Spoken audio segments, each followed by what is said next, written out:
Hello friend, कैसे हैं आप सभी। उम्मीद करता हूँ आप सभी ठीक होंगे। तो साथियों, आज के इस वीडियो में हम बात करने जा रहे हैं विज्ञान का जो आपका पेपर है कक्षा 10वीं के लिए मॉडल पेपर। तो दोस्तों 2022 बोर्ड एग्ज़ाम की तारीखों का ऐलान हो चुका है। तो लगातार आपको जितने भी मॉडल पेपर है वो हम प्रोवाइड करा रहे हैं ताकि एग्ज़ाम में आप बेहतर कर सके। तो यहाँ पे दोस्तों मॉडल पेपर सेट नंबर 3 है, वो हम आपको यहाँ पे दिखाने वाले हैं आरबीएसई बोर्ड के लिए। ठीक है, तो आप अगर आरबीएसई बोर्ड राजस्थान बोर्ड से हैं, कक्षा 10 के छात्र हैं, तो आपके लिए वीडियो बहुत ही ज़्यादा हेल्पफुल है। तो चलिए दोस्तों, हम सारे क्वेश्चनों के बारे में बात कर लेते हैं। तो आप वीडियो को एंड तक जरूर देखिए और चैनल पे नए हैं तो प्लीज़ चैनल को सब्सक्राइब करके बेल आइकन जरूर दबाएं।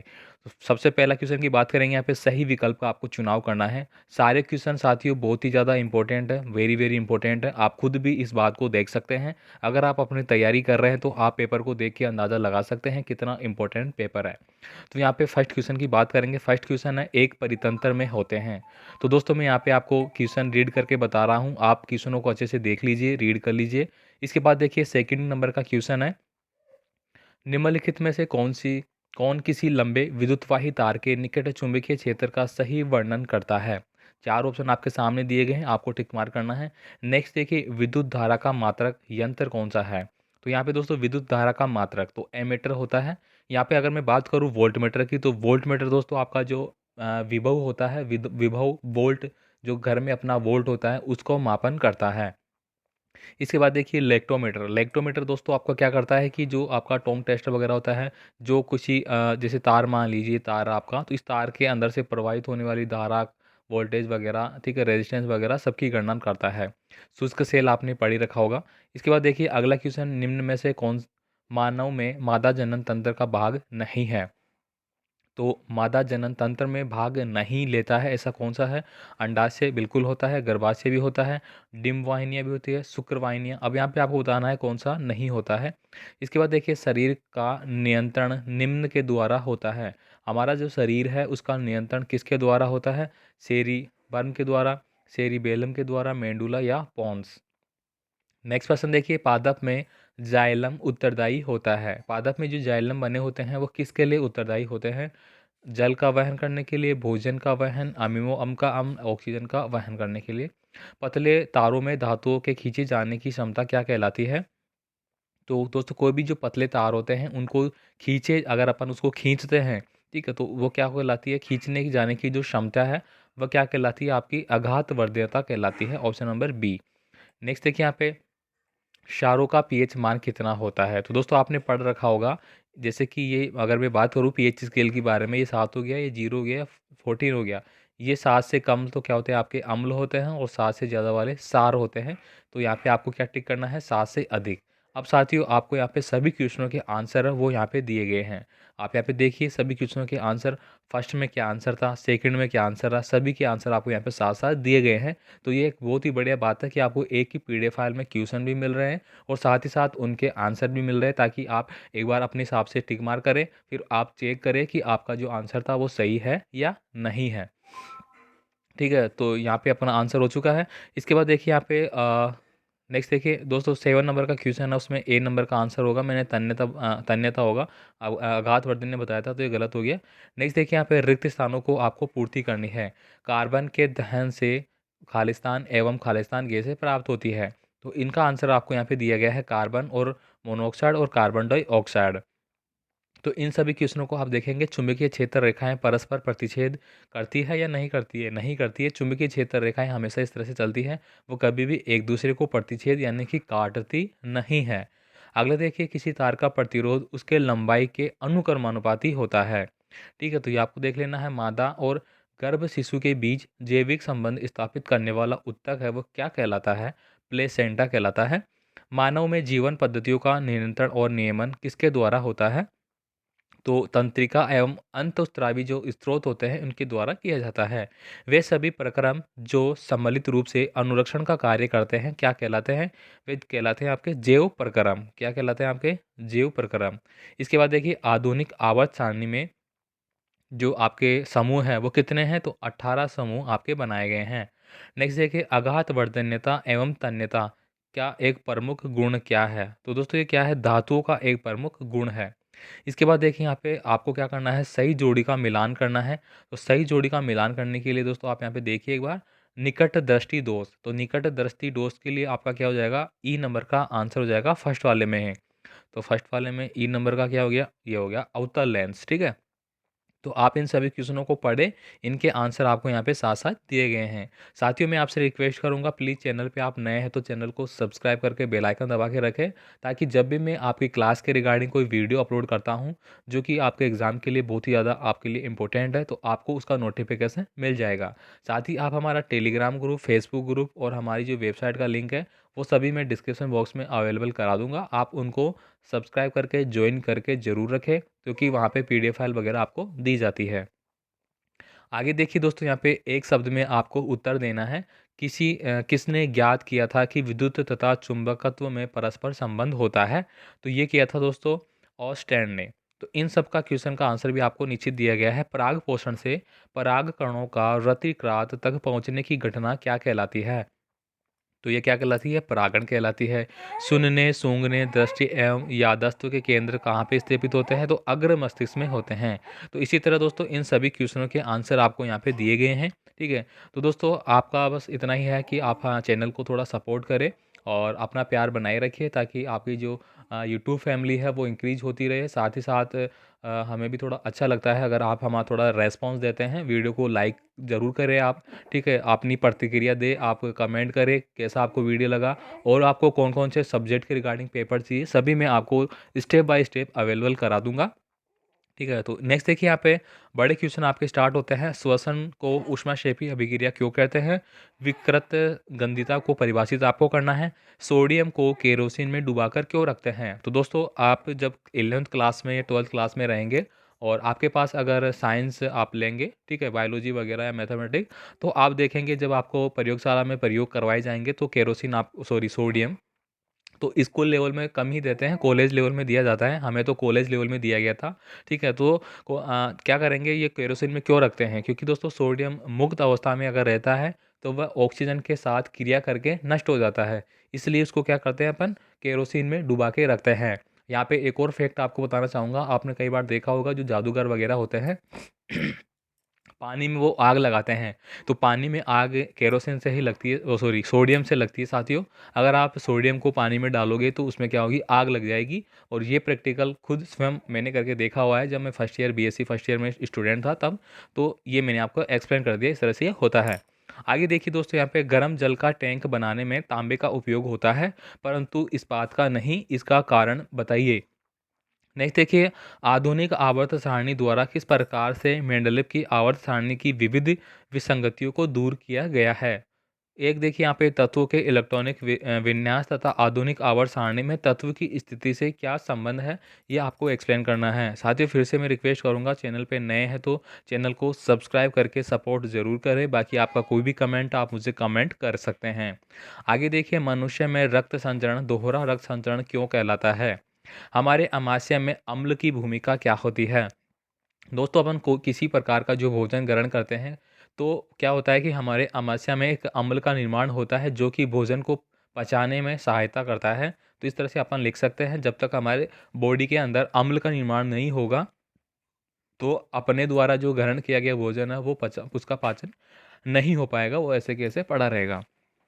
नेक्स्ट देखिए, माँ के शरीर में गर्भस्थ भ्रूण को पोषण किस प्रकार प्राप्त होता है? तो आपने देखा होगा, आप जानते भी होंगे कि माँ के गर्भस्थ में जो भ्रूण होता है, वो उसके जो आहार यानी कि जो अपन बोलते हैं नाभि नलिका जो कनेक्ट होती है, उसी से जो शिशु है उसको संपूर्ण पोषण है वो प्राप्त होते हैं। अगला देखिए, गर्भ निरोधक युक्तियाँ अपनाने के क्या कारण हो सकते हैं? दोस्तों गर्भ निरोधक युक्तियाँ अपनाने के अपने अपने अलग कारण होते हैं। जैसे कि आप समझ सकते हैं कि आप सपोज कीजिए कि आप गवर्नमेंट जॉब है और आपकी कंडीशन है कि आपको दो ही संतान आपको रखनी है, अगर आप गवर्नमेंट जॉब जॉब करते हैं तो आपको अगर तीसरी संतान नहीं चाहिए तो आप क्या करेंगे, गर्भ निरोधक युक्तियाँ उपयोग करेंगे। या आपने सोचा है कि कई बार ऐसे होता है कि आजकल के अगर टाइम के अकॉर्डिंग देखा जाए तो किसी की लड़कियाँ लड़कियाँ हो रही है तो वो चाहते हैं कि आगे हो सकता है कि लड़की हो गई तो इससे बचने के लिए भी बहुत से लोग हैं वो गर्भ निरोधक युक्तियाँ यूज करते हैं, और इस तरह का जो अपन कर सकते हैं बाकी आप अपने शब्दों में लिख सकते हैं। आगे देखिए, मेंडल के प्रयोग द्वारा कैसे पता चलता है कि लक्षण प्रभावी अथवा अप्रभावी होते हैं?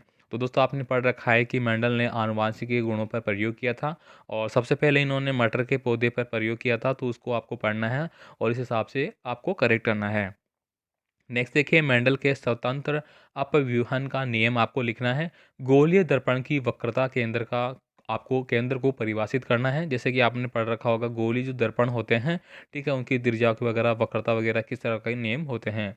गोलीय दर्पण की फोकस दूरी को आपको परिभाषित करना है। तो साथियों, सारे क्वेश्चन बहुत ही ज़्यादा इंपॉर्टेंट, मैं आपको लगातार इस बात को बता रहा हूँ। क्यों बता रहा हूँ? क्योंकि आपके एग्ज़ाम में दोस्तों मैं गारंटी लेता हूँ कि जो भी वीडियो अभी तक मैंने आपके बताए हैं, वहाँ से अगर दोस्तों मैंने 5 वीडियो अपलोड किए हैं तो 500 वीडियो में से 100% आपका पेपर आएगा। अगर दोस्तों मैंने आपको किसी सब्जेक्ट का एक पेपर बताया तो एक पेपर में आप मान सकते हैं कि कम से कम 40%, 30%, 40% आपका क्वेश्चन है वो एज़ इट इज़ कवर होने वाले हैं। तो आप इस बात का अच्छे से ध्यान रखें। बाकी आप खुद समझ रहे होंगे कि जो मैं क्वेश्चन बता रहा हूँ वो आपके लिए कितने इंपॉर्टेंट हैं। नेक्स्ट देखिए, 12 नंबर का क्वेश्चन है, विशिष्ट प्रतिरोध किसे कहते हैं? इसका मात्रक लिखिए। तो दोस्तों प्रतिरोध तो आप सभी जानते हैं कि आपने जो किसी भी सर्किट में धारा का जो प्रवाह होता है उसको अवरोध करता है, यानी कि धारा को बहने से रोकता है, ठीक है, उसको अपन प्रतिरोध बोलते हैं। अब आपको विशिष्ट प्रतिरोध के बारे में एक्सप्लेन करना है, क्या होता है, इसका मात्रक क्या होता है। वैसे प्रतिरोध का मात्रक दोस्तों ओम होता है, जो मैंने साइन बनाया है, ठीक है, आप इसे लिख सकते हैं ओम, ठीक, इस तरह से। नेक्स्ट देखिए, 1 किलोवाट घंटा क्या समझते हैं? 1 किलोवाट घंटे से आप क्या समझते हैं? तो दोस्तों 1 किलोवाट, ठीक है, ये अपन ने लिखा। तो ये क्या है दोस्तों, आपकी जो एनर्जी है, जो आपके घर में आपने देखा होगा लाइट वगैरह चलती रहती है, तो ये उसकी यूनिट शो करती है। आपने देखा होगा कि आपके बिल आया तो अपन क्या बोलते हैं सीधी सी भाषा में कि हमारे कितने यूनिट आ गया। आपने बोला कि 10 यूनिट आ गए, तो 10 यूनिट का मतलब, 1 यूनिट का मतलब होता है कि आपके घर के अंदर 1 किलोवाट एनर्जी यूज हुई है, ठीक है। ठीक है, 1 किलो में कितने हो गए आपके, सॉरी, एक एक यूनिट में होते हैं 1000, ठीक है। अब 1 किलो में आप लगा लीजिए, 1000 को गुणा कर लीजिए फिर 1000 से, इस तरह से। और जो आपका लोड होता है घर में, बेसिकली अगर बात की जाए छोटे घरों में सिंगल फेज की जो सप्लाई होती है उसमें 1 किलोवाट या 2 किलोवाट का मैक्सिमम लोड दिया जाता है बिजली के जो कंपनियां होती हैं उनके द्वारा। आगे देखिए, यहाँ पे किसी चालक का प्रतिरोध किन कारकों पर निर्भर करता है? तो दोस्तों किसी भी चालक का प्रतिरोध उसके अनुप्रस्थ काट क्षेत्रफल हो गया, उसकी लंबाई हो गई, इन चीज़ों पे वो क्या करता है, डिपेंड करता है।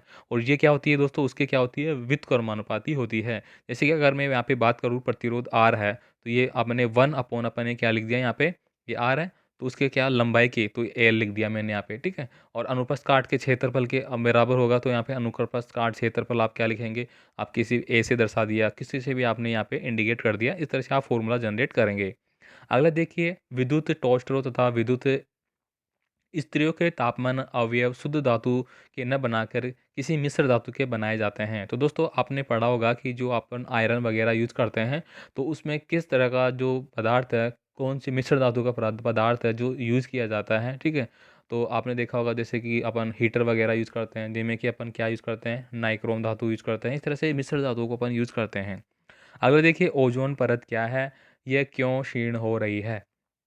तो दोस्तों आप जानते हैं कि ओजोन परत हमारी सबसे निचली परत है और पराबैंगनीय जो सूर्य से आने वाली किरणें होती है उनके कारण लगातार नष्ट हो रही है, क्योंकि इसमें एक छिद्र बन चुका है जो लगातार बढ़ता जा रहा है और ये हमारे लिए हानिकारक है। अब बात करिए क्यों हो रहा है, ज़्यादा क्यों बढ़ रहा है? क्योंकि दोस्तों हमारे द्वारा बहुत सी ऐसी वायुमंडल में ऐसी गैसें छोड़ी जा रही है, जैसे अपन CFC, क्लोरोफ्लोरोकार्बन हो गया। तो बहुत सारी ऐसी गैसें छोड़ी जा रही है जो कि ओजोन परत के लिए बहुत ख़राब है और वो उस छिद्र को क्या कर रही है, फैला रही है।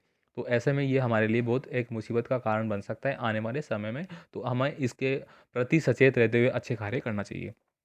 आगे देखिए साथियों, यहाँ पे अम्ल वर्षा किसे कहते हैं? अम्ल वर्षा का मतलब होता है कि दोस्तों जो आपने देखा होगा कि आजकल जैसे सर्दी का मौसम चल रहा है, ओस वगैरह, ओस की बूंदें वगैरह पड़ती है, तो ओस की बूंदों के साथ दोस्तों अम्ल होती है। अम्ल क्या होता है कि वातावरण में जो अपन गैसें यूज़ करते हैं वो वातावरण में चली गई ऊपर, अलग अलग, जैसे इथेन हो गई, मीथेन हो गई, कार्बन डाइऑक्साइड हो गई, अदर बदर जो भी।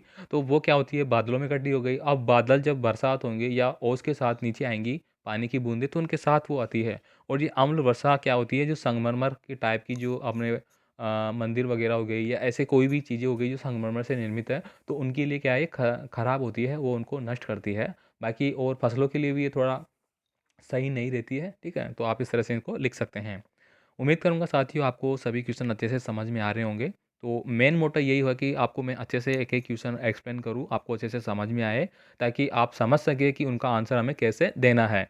और ज़्यादातर कोशिश करें कि आप एग्ज़ाम में अपनी लैंग्वेज में लिख के आएँ। अपनी लैंग्वेज में अगर आप लिखते हैं क्वेश्चन का आंसर, तो जो एग्ज़ामिनर होता है, जो कॉपी चेक करने वाले टीचर होते हैं, उन पे आपको सकारात्मक प्रभाव पड़ता है और आपको अच्छे अंक दिए जाते हैं।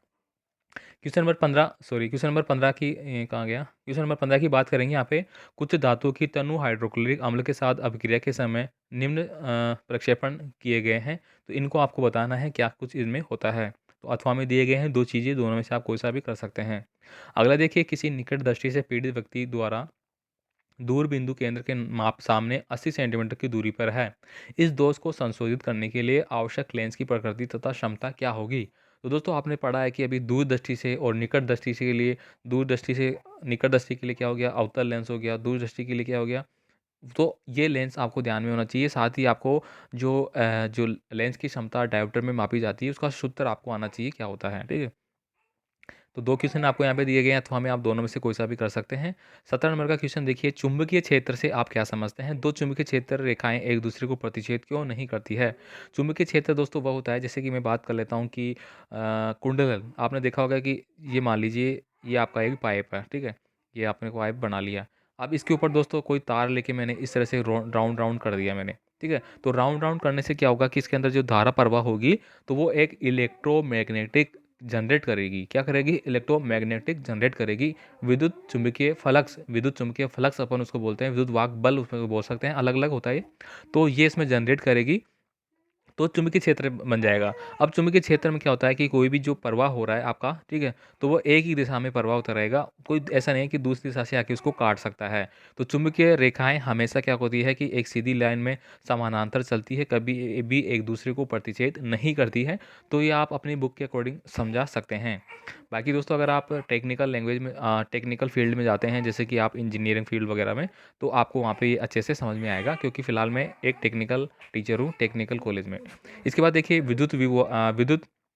किसी विद्युत धारावाही सीधे चालक के चारों ओर उत्पन्न चुंबकीय क्षेत्र की दिशा निर्धारित करने वाला नियम कौन-सा है? तो दोस्तों, आपने पढ़ रखा होगा कि आपने लेफ्ट हैंड रूल पढ़ा होगा, फ्लेमिंग का दाएँ हाथ का रूल, फ्लेमिंग का लेफ्ट हैंड रूल। ये दोनों दोस्तों आपके क्या आते हैं कि चुंबकीय उत्पन्न क्षेत्र की दिशा है उसको निर्धारित करते हैं। जैसे कि एक बार मैंने पहले बताया था, इस तरह से अगर मैं इस तरह से बात करूँ, ये आपका अंगूठा हो गया, ठीक है? और ये आपकी उँगलियाँ हो गई इस तरह से, ठीक है? ये आपका हाथ हो गया सपोज़। ये अंगूठा सही नहीं बना भाई, ठीक है? ये आपका अंगूठा हो गया। तो अंगूठा क्या करता है आपके क्षेत्र को, ये तो क्या हो गई उँगलियाँ, आपके चुंबकीय जो क्षेत्र जो बता रहा है उसको डिनोट कर रहा है, ये आपकी धारा को प्रभावित कर रहा है, तो ये पूरे एरिया को बता रहा है, ठीक है? इस तरह से आप कर सकते हैं। और एक और रूल होता है कि जिसमें आप इस तरह से लिखेंगे, ये आपकी फिंगर हो गई, ये आपका अंगूठा हो गया और ये आपके हाथ हो गए इस तरह से, ठीक है? तो थोड़ा सही नहीं बना, तो इस तरह से ये फिंगर तो आपकी दिशा को इंडिकेट करेंगी, ये आपके चुंबकीय क्षेत्र को डिनोट करेंगी, ठीक है? और ये आपकी धारा को, इस तरह से आप इनको करना पड़ेगा। बायोगैस एक उपयुक्त ईंधन क्यों माना जाता है? नाभिकीय ऊर्जा की हानियाँ आपको लिखनी है। क्वेश्चन नंबर 19 देखिए, अम्ल एवं जलीय विलयन विद्युत का चालन क्यों करता है? अम्ल को तनु करते समय ये क्यों अनुशंसित करते हैं कि अम्ल को जल में मिलाना चाहिए, न कि जल को अम्ल में? इसके बाद देखिए, उदासीन अभिक्रिया का 2 उदाहरण सहित आपको परिभाषित करना है। क्वेश्चन नंबर 20 देखेंगे, आपका निम्नलिखित इलेक्ट्रॉन बिंदु संरचनाएँ आपको बनानी है। यहाँ पे दोस्तों आपको दिया गया है CH4 और यहाँ पे S18, तो इनको आपको लिखना है, ठीक है? नेक्स्ट देखिए, अप समरूपता से आप क्या समझते हैं? कार्बन के 2 अपरूपों के नाम आपको लिखने हैं। क्वेश्चन नंबर 21 देखिए साथियों, यहाँ पे मानव के आहार नाल का वर्णन आपको करना है। मनुष्य में श्वासोच्छ्वास की क्रिया को आपको समझाना है। साथ ही दोस्तों, मनुष्य में जैसे कि नेत्र का हो गया चित्र और मस्तिष्क का हो गया, तंत्रिका तंत्र का हो गया, ठीक है? ये चित्र दोस्तों आपको 100% रटे हुए होने चाहिए, ये एग्जाम में अवश्य आएंगे। इसके बाद देखिए, यहाँ पे अवतल, उत्तल और समतल दर्पणों के उपयोग आपको बताने हैं। तो प्रकाश के परावर्तन से आप क्या समझते हैं? प्रकाश के परावर्तन का नियम आपको लिखना है। तो परावर्तन आप सभी समझते हैं कि किसी चीज़ से टकरा के मुड़ जाना परावर्तन कहलाता है। तो ये आपको बताना है, एक्सप्लेन करना है अपने बुक के अकॉर्डिंग। तो दोस्तों, मैं पूरे क्वेश्चन जो आपके एग्जाम में आने वाले हैं लगभग मैंने एक्सप्लेन कर दिए हैं आपको। और इससे पहले भी दोस्तों मैंने 2 वीडियो ऑलरेडी अपलोड कर रखे हैं आपकी कक्षाओं के लिए, तो आप उनको भी जाके देखिए। बाकी उम्मीद करता हूँ आपको पूरा पेपर पूरा वीडियो अच्छे से समझ में आया होगा, आपने लास्ट तक देखा भी होगा। तो आप अपने दोस्तों को ज़रूर शेयर करें, चैनल पे नए हैं तो सब्सक्राइब करके रखें। बाकी आपका जो भी कमेंट है आप मुझे कमेंट कर सकते हैं। धन्यवाद, मिलते हैं एक और नए पेपर के साथ, नए वीडियो में, नए ठीक है, धन्यवाद।